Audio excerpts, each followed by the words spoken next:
कोणत्याही परिस्थितीत बीडचं प्रकरण दाबू देणार नाही, मनोज जरांगेंचा इशारा. तर कारवाई करायला एवढा वेळ लागतोच का, जरांगेंचा मुख्यमंत्र्यांना सवाल.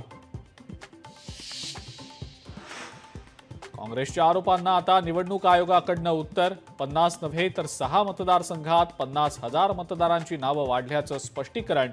निवडणूक आयोगाचं काँग्रेसला 66 पानी उत्तर पाठवत दावा फेटाळला.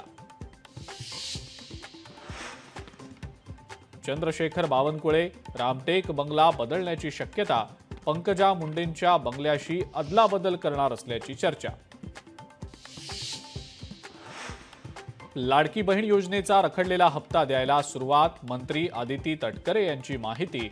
आचारसंहितेमुळे थांबलेली प्रक्रिया आजपासून पुन्हा सुरू. कंपन्या तयार असतील तर नाणार प्रकल्प होणार. कोकणातल्या रिफायनरी प्रकल्प राज्याबाहेर गेला अशी चर्चा सुरू असताना खासदार नारायण राणेंचं मोठं विधान.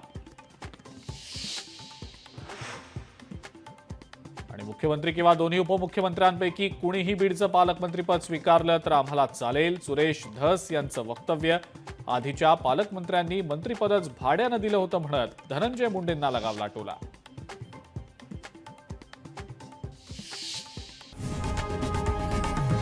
लोकशाही मराठी ऐका, पहा, जागरूक रहा.